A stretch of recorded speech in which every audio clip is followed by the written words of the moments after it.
Bom, galera, conforme prometido, vim aqui ensinar vocês a fazer aqueles efeitos zooming e panning utilizando o Photoshop no computador, de algumas fotos que eu já fiz aí. Dá para usar com vários estilos de foto, várias fotos diferentes, tá?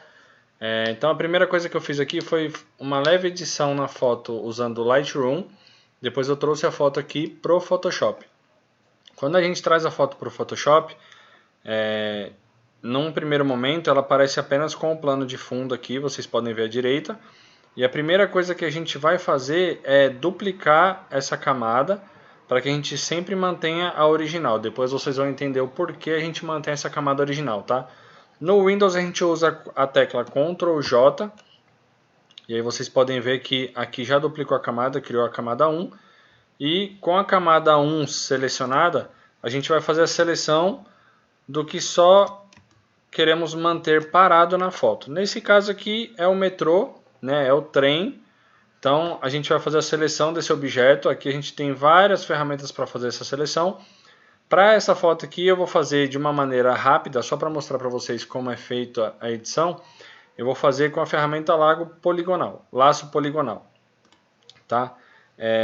A gente vai selecionar aqui então o objeto, vai dando vários cliques para ir contornando o objeto. É claro que quando eu fiz a edição eu demorei muito tempo mais, tá? Dei mais um para poder fazer essa seleção com mais cuidado e mais detalhes, pegando a borda certinha aqui, fazendo o contorno da maneira ideal. Aqui, para mostrar para vocês, eu vou fazer uma seleção meio rápida, vai sair até um pouco torta, mas é mais para vocês conseguirem entender como o efeito é criado aqui utilizando o Photoshop. Vocês vão ver que é bem simples, tá? Esse caso aqui eu vou ensinar a fazer o efeito zooming, que é quando você está vendo como se o objeto estivesse se afastando ou se aproximando, tá? Então nesse caso aqui eu fiz a seleção do trem. O que eu vou fazer agora é recortar essa seleção. Então no Windows é Ctrl X.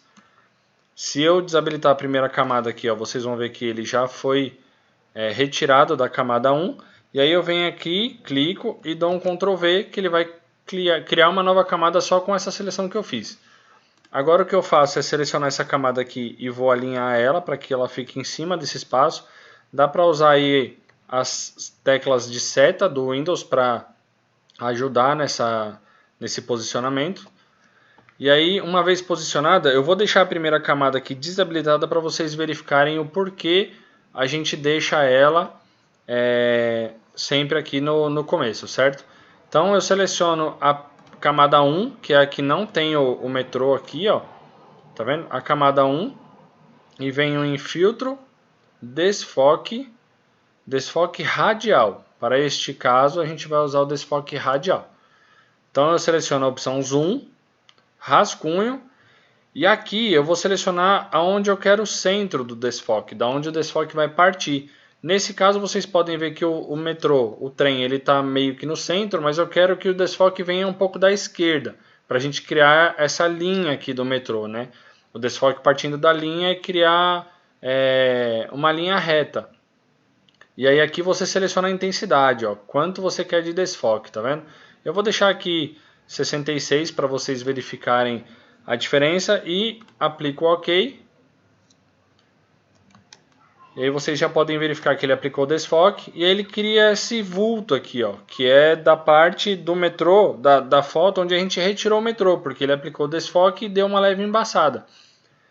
Então por que a gente deixa a camada inicial? Quando a gente habilitar essa camada inicial aqui, habilitar o olhinho dela, vocês vão ver que ele vai preencher essa parte que ficou vazia, que é a parte que não tinha o trem. Então, por isso que a gente deixa sempre essa camada inicial. É muito importante no começo vocês duplicarem e fazerem essa seleção em cima da segunda camada e não em cima da primeira, porque vocês não vão ter com que completar depois essa parte que ficou vazia. Então, olha a diferença quando eu habilitar a camada. Tá vendo? Ele já preencheu a parte que estava vazia e aí eu já tenho esse desfoque aplicado. Entendeu? Se quiser, pode vir aqui, selecionar de novo, filtro, desfoque radial, aplicar de novo com mais intensidade, menos intensidade, e vocês vão ver que ele vai só acrescentando mais desfoque, tá vendo? E vai ficando bem legal. Essas bordas aqui, ó, dá pra gente dar uma melhorada nelas utilizando a ferramenta pincel de mistura. Vocês selecionam o pincel de mistura e pode ir passando aqui na borda para a gente dar uma suavizada. Pode ir clicando e arrastando, ele vai dando uma suavizada. É lógico que seguindo o fluxo que o desfoque está seguindo, ok? E essa é a edição de zooming, certo? A edição está pronta. Bom, agora eu vou ensinar para vocês o efeito de panning, tá? Que é quando a gente tem um carro aqui, por exemplo, a gente quer deixar o carro parado e como se a rua tivesse com bastante desfoque. O procedimento inicial é o mesmo. A partir do momento que a gente traz a foto para o Photoshop, ela vem com o plano de fundo apenas. A gente vai duplicar esse plano de fundo com o Ctrl J no Windows. Selecionando a primeira camada, eu vou deixar aqui o plano de fundo desabilitado. Selecionei a primeira camada e vou fazer a seleção apenas do carro, tá? Lembrando que eu vou fazer essa seleção aqui bem rápida, só para mostrar para vocês como é feito. E a diferença é que para essa foto a gente usa outro tipo de desfoque.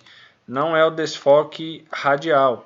O desfoque radial a gente tem duas opções, que é o zoom e o giro. O giro é quando a gente quer fazer uma roda, por exemplo, girando, quer colocar um efeito de uma roda girando mais rápido. Então, pessoal, aqui, ó, lembrando que é importante fazer com bastante calma, principalmente a parte da roda, do pneu, para a gente não ficar com aquele efeito bizarro, aquela roda quadrada na seleção, né? Então, vou fazer aqui de uma maneira rápida, vocês vão ver que vai ficar meio tosca a seleção, mas é importante só para vocês verificarem como é feito, tá? Isso aqui é importante fazer com bastante calma, bastante cuidado, bastante detalhe. Então, ó, fiz aqui a seleção do carro. Vou fazer o mesmo procedimento, Ctrl X. Vocês podem ver que ele já saiu aqui da imagem. E Ctrl V. Aí eu venho aqui para alinhar ele. Posso usar as teclas de seta do teclado para me auxiliar. Vou tirar o zoom aqui, para vocês verificarem a diferença. Tá? Tirei um pouco do zoom. E aí venho aqui, seleciono a primeira camada. Venho em filtro, desfoque, desfoque de movimento. É esse o desfoque que a gente vai utilizar agora no momento. Então, a partir do momento que você seleciona, ele já vai aplicando o desfoque para você. Se eu colocar um pouco aqui, ele vai dar um pouco de movimento. Posso colocar um negócio absurdo aqui, mas fica muito artificial. Vou colocar um meio termo aqui para vocês verificarem como fica legal. Vou colocar 145. O ângulo, como o carro está bem alinhado, ele está bem reto, a gente vai deixar o ângulo 0 mesmo. A partir do momento que eu dou um OK, vocês vão ver que ele já ficou com um desfoque bem legal aqui, mas em volta do carro criou aquele efeito fantasma porque a gente não habilitou a primeira camada que vai preencher esse efeito fantasma. Então, a partir do momento que eu habilito a primeira camada, ele preenche o efeito fantasma aqui e está pronto. Eu ainda posso fazer de novo, se vocês quiserem colocar um filtro mais forte, vem aqui e seleciona. Lembre-se sempre de selecionar a camada do meio. Vem em filtro, desfoque, desfoque de movimento e vai aplicando até vocês acharem que ficou do agrado de vocês. Beleza? E tá aí, ó. Vai ficando o efeito bem legal. Dá um OK e a foto está pronta. Esse é o panning. Se vocês segurarem aqui o Alt e clicar no primeiro olhinho, vocês conseguem ver a diferença. E é isso aí, pessoal. Espero que vocês tenham gostado. Até a próxima.